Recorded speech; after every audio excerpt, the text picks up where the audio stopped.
तो विजय रूपाणी ने धन्यवाद कर दिया सबका, अमित शाह जी का धन्यवाद कर दिया, प्रधानमंत्री नरेंद्र मोदी जी का धन्यवाद कर दिया, अपने तमाम उन लोगों का धन्यवाद कर दिया जो पूरे देश से कैडर जुटा था भारतीय जनता पार्टी का गुजरात के लिए। विजय रूपाणी साहब एक तरह से अपनी जीत को एडमिट करते हुए, सबका धन्यवाद करते हुए, और इस बीच हम देखिए कि पटेलों का गणित क्या था। पटेल यानी पाटीदार, जिनका पाटीदार अनामक आंदोलन हुआ था, जिसके नेता हार्दिक पटेल थे और जिन्होंने कांग्रेस का दामन थामा था। आप देखिए कड़वा पटेल लगभग 45% बीजेपी को गए हैं, 53% कांग्रेस को गए हैं और अदर्स को 2%। लेवा पटेल ये 47% जो है वो भारतीय जनता पार्टी को गए हैं और लगभग 40% कांग्रेस को गए हैं। यानी पाटीदार वोटों के अंदर, पटेल वोटों के अंदर सीधा डिवीजन हो गया। रेशमा पटेल के पास चलता हूं। रेशमा जो है हार्दिक की बेहद करीबी सहयोगी थी, उनकी साथ टीम काम करती थी, लेकिन रेशमा ने अंत वक्त पर हार्दिक का दामन छोड़ दिया और बीजेपी का दामन थाम लिया। क्या यही वजह थी कि हार्दिक कमजोर हुए और वो एक मुश्त वोट रेशमा बेन नहीं पड़वा पाए कांग्रेस के लिए, क्योंकि आप जैसे लोग छोड़ गए थे?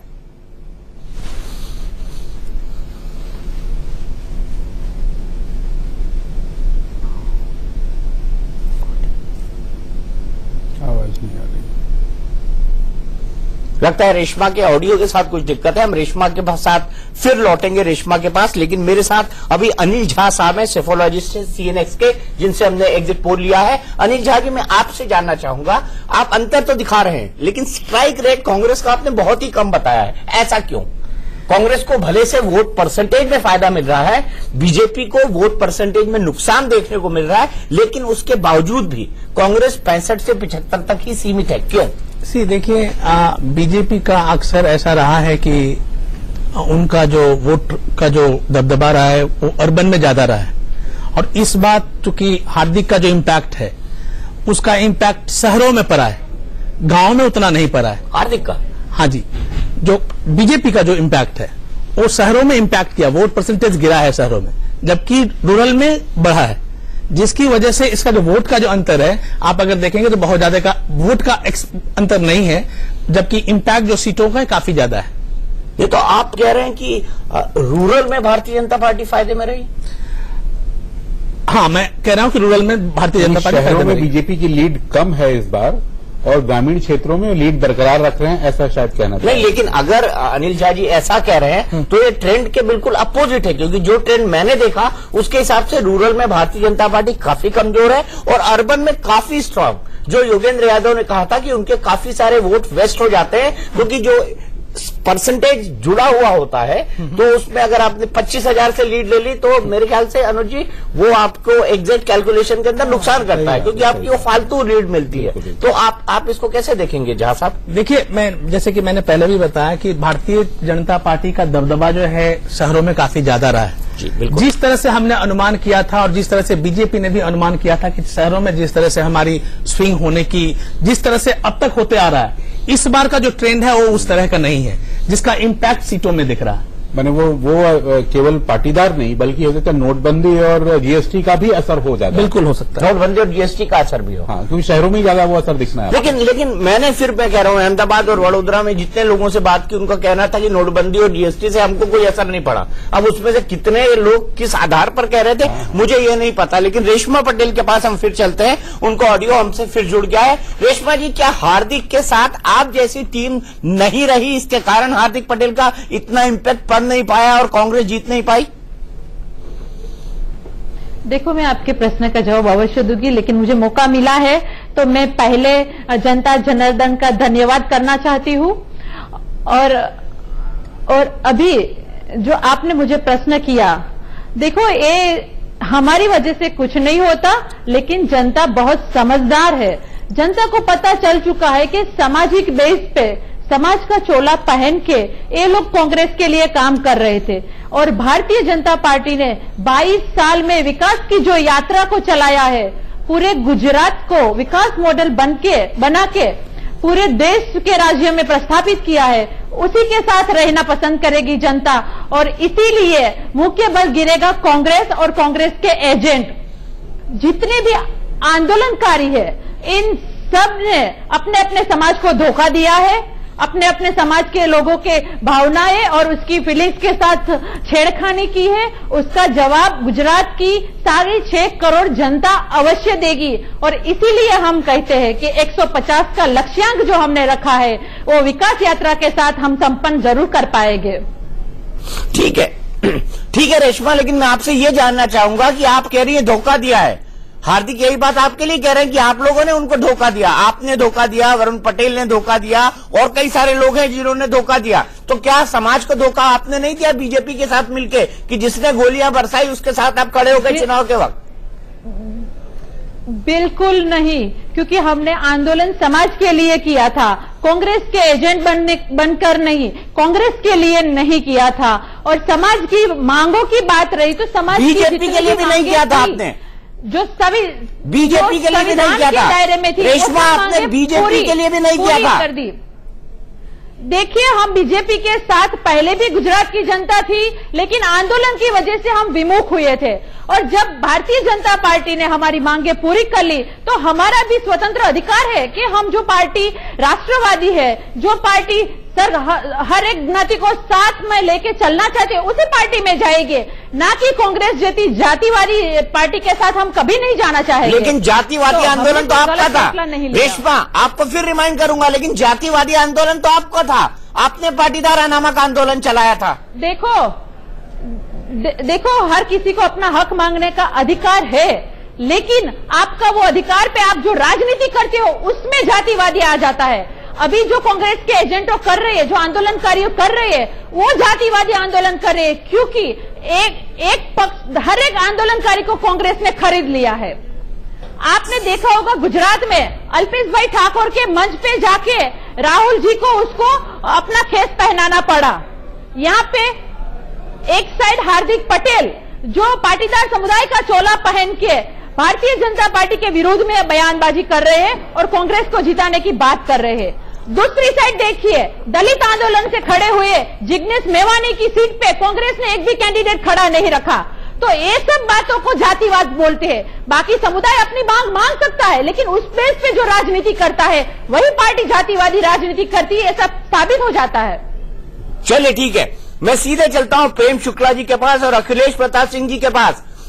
कांग्रेस के प्रवक्ता और बीजेपी के प्रवक्ता है प्रेम शुक्ला जी, और अखिलेश प्रताप सिंह जी कांग्रेस के प्रवक्ता हैं। काफी दिन तक गुजरात में दिखे थे, मेरे साथ गुजरात में वो थे जब मैं गुजरात में पॉलिटिकल कवरेज कर रहा था, और इस बार उन्हें ऑन ग्राउंड का एक्सपीरियंस है कि गुजरात में वाकई क्या हुआ। अखिलेश जी, क्या ये एग्जिट पोल आपको चौंका रहे हैं या आपको लग रहा था कि ये तो होना ही था? चौंका रहे हैं, बुरी तरह चौंका रहे हैं। अब परिणाम एग्जिट पोल को चौंका देंगे। आप भी थे, हम भी थे। इतना जनता में गुस्सा था, गुजरात की जनता में बीजेपी को लेकर के, वो इस एग्जिट पोल से उसका कोई लेना देना नहीं। अब हमें नहीं पता कितने बूथों पे कितने जगह ये किया गया है।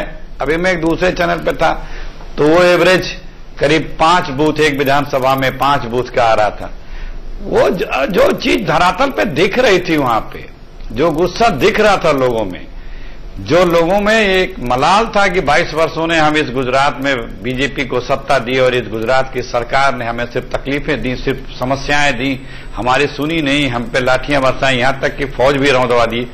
तो उस गुजरात की जनता बीजेपी को दोबारा चुनेगी? कतई नहीं, किसी कीमत पे नहीं चुनेगी। परिणाम पूरे के पूरे परिवर्तन मिलेंगे आपको, आपका जो दिख रहा है इससे, और स्पष्ट 2/3 बहुमत मिलेगी कांग्रेस पार्टी को। चलिए, 2/3 मिलेगा, उम्मीद पर दुनिया कायम है, आप भी कायम रहे, मुझे पूरा भरोसा है। प्रेम शुक्ला जी, आपका क्या कहना है? आप कहां 150 से 110 120 तक रह गए? 30 सीटें कहां छोड़ दी आपने? 30 से 40 सीटें? नहीं, हम तो 150 ही आएंगे। और जैसा आदरणीय विजय रूपाणी जी भी इस बात का जिक्र किया कि उत्तर प्रदेश के चुनाव के समय भी किसी भी एग्जिट पोल ने हमको 265 के ऊपर का आंकड़ा नहीं दिया था। अधिकांश लोगों ने हमको 200 के आसपास ही रखा था, ±10। अधिकांश लोगों ने माना था कि भारतीय जनता पार्टी को उत्तर प्रदेश में स्पष्ट बहुमत नहीं मिलेगा। आपको ध्यान होगा लोकसभा चुनाव में कोई 272 प्लस जब भारतीय जनता पार्टी ने कहना शुरू किया तो यही अखिलेश प्रताप सिंह बहुत हंसी उड़ाते थे, कहां से ले आएंगे। लेकिन जब 282 आई तो इनका जो है सारा का सारा जो है ईवीएम की तरफ झांकने लगी।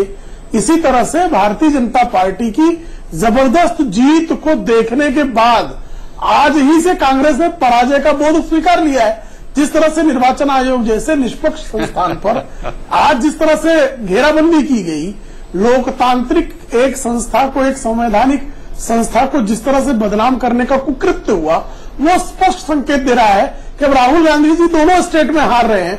एक जो उनके हाथ में था वो भी चला गया, और जो दूसरा लेने निकले थे वो तो चला ही जा रहा है, उनके हाथ में आ नहीं रहा है। ऐसी स्थिति में जैसे ही सिर मुड़ाते ही ओले पड़े टाइप घटना उनके साथ हो गई है, तो युवराज जैसे ही बेचारे और राजगद्दी पर विराजमान हुए अध्यक्ष पद के, वैसे ही उन पर जो ओले दिखाई दे रहे हैं, दो पराजय सामने जो दिखाई दे रही है, इसके कारण निर्वाचन आयोग जैसे एक संवैधानिक संस्था के खिलाफ जिस तरह की शब्दावली का प्रयोग कांग्रेस कर रही है, वो उनके पराजय के बोध का स्पष्ट प्रमाण है। ठीक है, अखिलेश जी आप क्या कहेंगे? ये इलेक्शन कमीशन के पीछे आप क्यों पड़ गए? उसी इलेक्शन कमीशन ने अहमद पटेल जी को चुनाव जितवाया था, मत भूलिए, रात में 1 बजे। तब आपको पक्ष बात नहीं लगा था उनका रवैया। जब आप लोग तुलना देते हैं, सुनिए सुनिए सुनिए सुनिए, इलेक्शन जब अहमद पटेल के चुनाव में क्या हुआ था, जो बीजेपी एक्स्ट्रा वोट सीट लड़ी थी उसके पास 4 वोट भी नहीं थे और वोट चाहिए थे 38। तो क्या किया उन्होंने? कुछ को तोड़ के पहले तोड़ा, कुछ को वोटिंग के समय तोड़ा, और इलेक्शन कमीशन में तो पहुंच गए थे सारे लोग।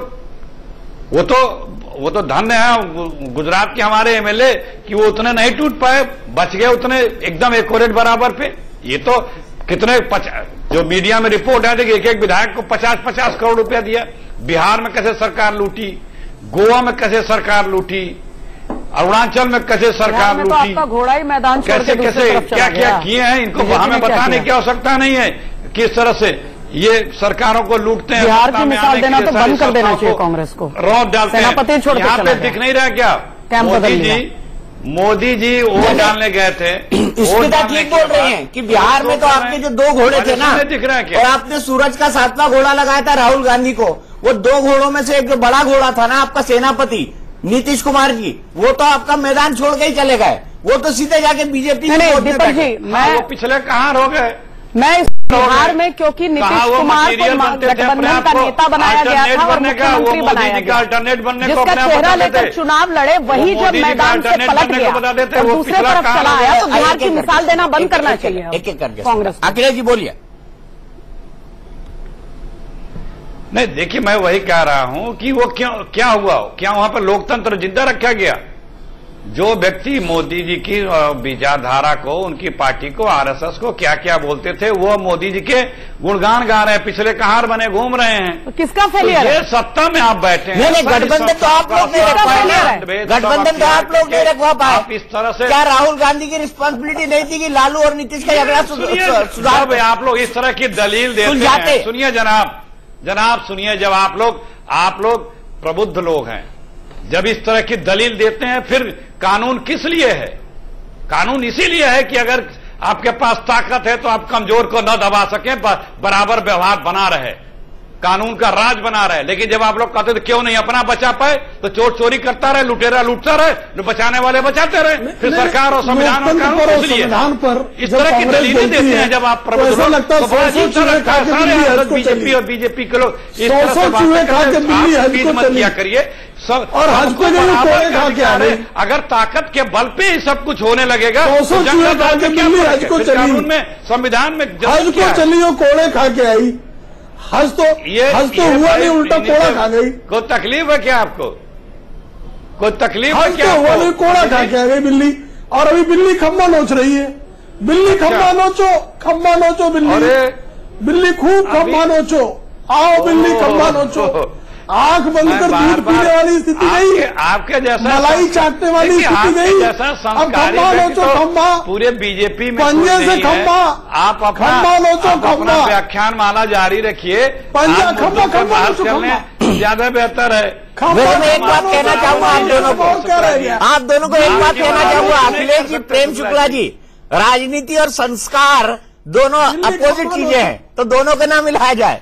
न राजनीति में संस्कार को मिलाया जाए, न संस्कारों में राजनीति को मिलाया जाए, मिसमैच हो जाता है। ब्रेक के लिए तो पिटारा खुल चुका है। गुजरात और हिमाचल दोनों में भारतीय जनता पार्टी की सरकार बनने जा रही है। सीएनएक्स और इंडिया न्यूज के एग्जिट पोल के मुताबिक 110 से 120 सीटें बीजेपी को गुजरात में मिलेंगी, 65 से 75 सीटें कांग्रेस को मिलेंगी और 2 से 4 सीटें अन्य को मिलेंगी। लेकिन गुजरात में क्या कहते हैं विभिन्न इलाके, सौराष्ट्र क्या कहता है, कच्छ क्या कहता है, उत्तर गुजरात क्या कहता है, मध्य गुजरात क्या कहता है और साथ ही साथ क्या कहते हैं उनके सीटों के गणित जानने के लिए सीधे चलते हैं मेरी सहयोगी आंचल के पास।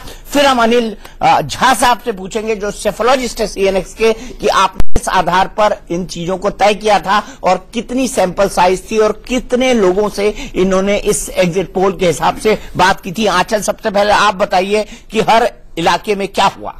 बिल्कुल दीपक, जिस तरह से राहुल गांधी ने भी कहा कि जबरदस्त चुनावी नतीजा आएगा, अंडर करंट है, अब वो कहां अंडर करंट है, खासतौर से कांग्रेस के पक्ष में है, सरप्राइजिंग रिजल्ट आएगा। तो हम रीजन वाइज इसको समझने की कोशिश करते हैं। सबसे पहले उत्तरी गुजरात की बात करते हैं। ये वो इलाका है जहां पर आज ही वोटिंग हुई है मोस्टली। 53 सीटों की अगर हम बात करें तो यहां पर बीजेपी को 33 जा रही हैं, कांग्रेस को 20 सीटें जा रही हैं, अदर्स का खाता नील है, यानी कि पूरी तरह से बायपोलर यहां पर कॉन्टेस्ट रह रहा है। दक्षिण गुजरात की बात करते हैं। अब दक्षिण गुजरात बहुत पेचीदा है, बहुत इंटरेस्टिंग है। बीजेपी का स्ट्रांग होल्ड है, जहां पर फर्स्ट फेज में वोटिंग हुई थी। यहां पर बीजेपी को 22 सीटें जा रही हैं, कांग्रेस को महज 13 सीटें जा रही हैं, अदर्स यहां पर भी गुल हैं। इसी के बाद सौराष्ट्र इलाका, सौराष्ट्र कच्छ के इलाके की बात करते हैं। बीजेपी का स्ट्रांग होल्ड है, हो सकता है यहां पर उम्मीद कर सकती थी कांग्रेस की जीएसटी और नोटबंदी पर वर्डिक्ट देगी जनता, लेकिन यहां पर भी 33 सीटें जो है वो बीजेपी को जा रही हैं, कांग्रेस को महज 19 सीटें जा रही हैं। यानी वो इलाका जहां पर लगातार गब्बर सिंह टैक्स गुर्रा रहे थे राहुल गांधी, वहां पर 19 सीटें मिली है और अदर्स के खाते में 2 सीटें जा रही हैं। फिर हम बात करते हैं मध्य गुजरात की। ये वो इलाका है जहां पर आज सेकंड फेज में वोटिंग हुई है और यहां पर बीजेपी को 25 सीटें जा रही हैं, कांग्रेस को 15 सीटें जा रही हैं, अदर्स का खाता यहां पर नील है। यानी कि मोस्टली ये पूरी तरह से बायपोलर कॉन्टेस्ट यहां पर रहा है और हमने आपको रीजन वाइज पिक्चर दिखा दी। दीपक, आंचल, एक सवाल पूछूं आपसे। इलेक्शन कमीशन के प्रेस कॉन्फ्रेंस में हम जाएंगे, लेकिन आंचल अब सवाल पूछता हूं, अगर यही नतीजे रहे, ये फिर रिपीट कर रहा हूं, यही नतीजे रहे तो राहुल गांधी क्या कहेंगे? मुझे पता नहीं राहुल गांधी क्या कहेंगे, ये कहना बहुत अनप्रिडिक्टेबल है, लेकिन वो ये कहेंगे कि सर मुंडाते ही ओले पड़े, क्योंकि जैसे ही अध्यक्ष बनेंगे गुजरात हार जाएंगे अगर नतीजे यही रहे। नहीं, वो क्या कहेंगे पता है? जी, गब्बर इज बैक। बिल्कुल। सीधे चलते हैं इलेक्शन कमीशन की प्रेस कॉन्फ्रेंस में। 23 polling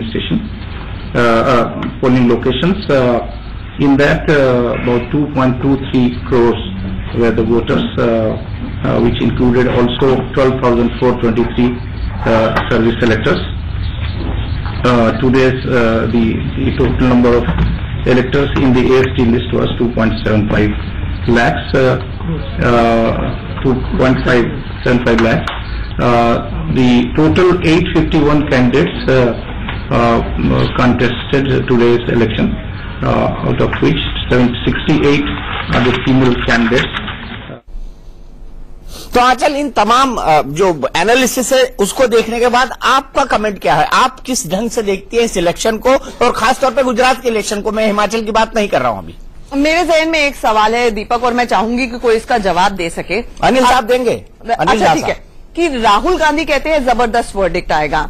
अगर जबरदस्त वर्डिक्ट आएगा और वो इतने कॉन्फिडेंट है, मुझे ये नहीं समझ में आता है, अगर बीजेपी के पास 150 प्लस का आंकड़ा है और वो इतनी कॉन्फिडेंट है, एग्जिट पोल भी उसी तरफ इशारा करते हैं, तो फिर आखिरकार पाकिस्तान की एंट्री क्यों हुई, क्यों निजामी की बात शुरू हो गई? ये सब सवाल मेरे जहन में बहुत ज्यादा उठ रहे हैं कि कांग्रेस हारे या जीते, मैं उसके ऊपर अपना पैसा नहीं लगाऊंगी अगर मैं सट्टा लगाती तो, लेकिन बीजेपी में इतना पैनिक क्यों था? सट्टा लगाना गैर कानूनी है, बिल्कुल नहीं। मैं ये कह रही हूं कि बीजेपी में इतना पैनिक क्यों था आखिरकार, अगर वो जीत रहे हैं, कि किसी भी किस्म की अगर सीटें कम होती हैं तो ये क्या पर्सनल इमेज मोदी और अमित शाह की अफेक्ट करेगी? क्या ये जहन में है?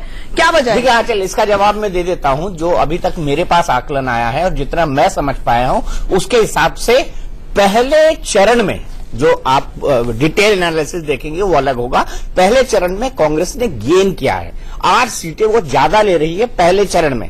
पहले चरण में मेरे ख्याल से थे 83 सीट्स, पहले चरण में 89 सीट्स थी, तो वहां पर 8 सीटें कांग्रेस ज्यादा ले रही है। लेकिन जो पूरा सी डिफरेंस हुआ है, सी चेंज हुआ है, वो दूसरे चरण को लेकर हुआ है, और दूसरे चरण के बाद सिचुएशन पूरी सी बदल गई है। अगर किसी चीज ने सबसे ज्यादा नुकसान किया है कांग्रेस को, तो वो है मणिशंकर अय्यर। और जैसा कि उन्होंने अपने स्टेटमेंट में कहा था कि अगर गुजरात के चुनाव पर मेरे इन बयानों का असर पड़ेगा तो मैं कोई भी सजा भुगतने को तैयार हूं। तो मुझे लगता है कि स्कूल में बच्चों को क्या सजा दी जाती थी, वो सजा पाने के लिए मणिशंकर अय्यर को तैयार रहना चाहिए। अनिल झा जी, मैं आपसे जानना चाहूंगा, मुझे ये बताइए आपका एनालिसिस किस आधार पर है? आपने कितनी सैंपल साइज ली है, आपने कितनी कॉन्स्टिट्यूएंसीज उठाई हैं, और आपकी मेथडोलॉजी क्या है, ताकि हम दर्शकों को समझा सके कि कितना साइंटिफिक सर्वे है हमारा। देखिए, हमने क्या किया है कि जैसा कि हम करते आ रहे हैं कि हमने टोटल जो 182 असेंबली कंस्टिट्यूएंसी है, हमने लगभग 50% से ज्यादा यानी कि 93 कंस्टिट्यूएंसी में हमने ये सर्वे एग्जिट पोल कवर किया। और हर एक कंस्टिट्यूएंसी में हमने क्या किया, 4 पोलिंग स्टेशंस लिए, यानी कि हमने 372 पोलिंग स्टेशंस पोलिंग बूथ को कवर किया। और हर एक पोलिंग बूथ में, जो कि स्टैटिस्टिकल एनालिसिस कहता है कम से कम मिनिमम 30 सैंपल, तो हमने हर एक बूथ पे 30 सैंपल लिए। तो कुल मिला के अगर देखा जाए तो हमने 11,160 सर्वे किए, जो कि सैंपल साइज के हिसाब से अगर देखा जाए तो काफी ही बेहतर सैंपल साइज है। काफी बेहतर सैंपल साइज है। एग्री करेंगे आप अनिल जी की? जी हाँ, मैं बिल्कुल एग्री करूंगी, क्योंकि मेरा ये अनुभव रहा है दीपक जी, और आपको तो ज्यादा ध्यान होगा कि लोग तो 1,500 2,000 हजार के सैंपल सर्वे पे वो दे देते हैं, रिजल्ट का आंकड़ा प्रस्तुत कर देते हैं। तो उस लिहाज से मैं ये मानती हूं कि नंबर ऑफ कॉन्स्टिट्यूएंसीज कवर्ड जो हम मानते हैं, वो भी इनका जो दायरा है वो काफी बड़ा दायरा है। तो हम एक तरह से मान सकते हैं, और जो सैंपल सर्वे ये बता रहे 11,000 से भी ज्यादा इनका सैंपल है। और इसके साथ ही पूरे पैन गुजरात, पूरे गुजरात के सभी क्षेत्रों में जाकर के, और एक अच्छी संख्या 92-93 सीटों की संख्या इन्होंने कवर की है। तो मैं समझती हूं कि इसको एक बहुत ही संतोषजनक और एक रिप्रेजेंटेटिव सर्वे हम इसको कह सकते हैं। अखिलेश जी उंगली उठा रहे हैं। अखिलेश जी, आप कुछ कहना चाहते हैं? जोड़िए। ये कभी सही नहीं हो सकता। जिस तरह का ये सर्वे है, एक असेंबली आधे में एक किया, 190-180 के बजाय आपने 93 में किया, और उसमें भी एक असेंबली में 4 बूथ, ठीक है, एक बूथ पे आपने 30 आदमी से बात की। तो ये कभी एक्यूरेट हो ही नहीं सकता, कभी नहीं हो सकता, क्योंकि असेंबली में 250, 300, 200, 250 बूथ होते हैं, और हर असेंबली के भी अलग अलग एरिया होते हैं, कौन किसको वोट दे रहा है। तीसरी महत्वपूर्ण बात जो गुजरात की है, जो मैंने वहां पे घूमा, लोगों से बात किया है, बहुत बड़ा तबका ऐसा है कि जो डर के मारे कहता हम मोदी को वोट देंगे, लेकिन मोदी जी को वोट नहीं देगा। कई मेरे जानने वाले लोग वहां पे हैं, वो इस बात को कहते थे, जो ये फीलिंग थी जो 40-45 साल के ऊपर के लोग थे, कि हम बोल तो रहे हैं, मतलब उनको जो लोग जानते थे कि ये लोग बोल तो रहे हैं कि मोदी जी को वोट देंगे, लेकिन इसमें आधे मोदी जी को वोट नहीं देंगे, क्योंकि वहां पे एक डर भी है, एंटी मोदी बोलने में भी लोग, एक जो बड़ा एजेड क्लास है वो घबराता है, डरता है। तो ये एक बड़ी चीज है, और ये एक्यूरेट हो नहीं सकता इतने कम सैंपल में। एक विधानसभा के चारों इलाकों में अलग अलग होता है, कोई थोड़ी ना कि सारे बूथ जीतता चला आता है। कोई किसी असेंबली कॉन्स्टिट्यूंसी को देखिए, वो कोई कहीं जीतता, कोई कहीं जीतता, कोई कहीं जीतता। इस तरह से चुनाव परिणाम आते हैं जब काउंटिंग होती है, तो इसको हम एक्यूरेट मानते नहीं, और इसीलिए मैं कह रहा हूं कि ये परिणाम जब आएंगे तो इसके एकदम पूरी तरह विपरीत आएंगे। कांग्रेस को स्पष्ट बहुमत मिलेगा। कांग्रेस को स्पष्ट बहुमत मिलेगा।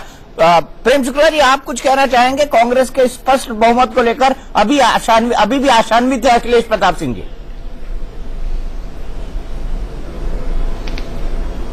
नहीं, तो जब चुनाव हार जाएंगे उसके बाद भी आशा नहीं छोड़ेंगे। तो मैं अखिलेश जी की इस आशावाद का जो है मैं प्रशंसक हूँ कि वो अंत में जो है जब पूरा कांग्रेस मुक्त हो जाएगी तो बताएंगे कि मिजोरम में अभी तक कांग्रेस बाकी है। तो उनकी आशावादिता जो है उनको मुबारक हो। अब सैंपल साइज जो एनएसएसओ जो है 11,000 12,000 पे आर्थिक नीतियां तय हो जाती हैं भारत देश में, और आर्थिक नीतियां तय करने का जो सिलसिला है वो कोई आज नहीं प्रारंभ हुआ है। लेकिन अब चूंकि ये हार रहे हैं, इसलिए जब तक सारे वोटरों का सैंपल साइज नहीं होगा तब तक इनको विश्वास नहीं करना चाहिए। ठीक है, उम्मीद पर दुनिया कायम है, जैसा आपने कहा, तो अखिलेश जी को उम्मीद रखनी चाहिए। दीपक जी पुराने सर्वेज क्या या एग्जिट पोल का कोई अगर आंकड़ा हो आपके पास 5 चुनाव का, किसने क्या फोरकास्ट किया था, एक टैली ये भी आप लोगों को दिखाना चाहिए। जैसे ये बता रहे थे अभी शुक्ला जी कि बीजेपी को लोग बहुत कम सीटें दे रहे थे और मेजॉरिटी में आ गई, तो आज बीजेपी बहुत सीटें पा रही है, तो जस्ट रिवर्स होगा। रिवर्स इन्होंने बताया था, तो इसमें भी रिवर्स हो सकता है। तो ये हर चुनाव में होता है कि हम इतने पा रहे हैं, कोई ये नहीं बताता है कि पिछले 5 चुनाव में किसने क्या फोरकास्ट किया था और क्या परिणाम आए। ठीक है, अच्छा लगता है डिस्कशन करने में, थोड़े देर के लिए लोग खुश होते हैं कि हम जीत रहे हैं, हम अच्छा कर रहे हैं, आप लोग भी बताते हैं कि रिजल्ट ये आ रहा है, लेकिन परिणाम जब अंततः आता है तो इसके जस्ट रिवर्स आया है। हम तो कई 5-6 चुनाव तो हम देख ही रहे, हमें जहां तक याद है इक्का दुक्का किसी का करीब सही होता है, लेकिन ज्यादातर रिजल्ट जस्ट रिवर्स आए हैं।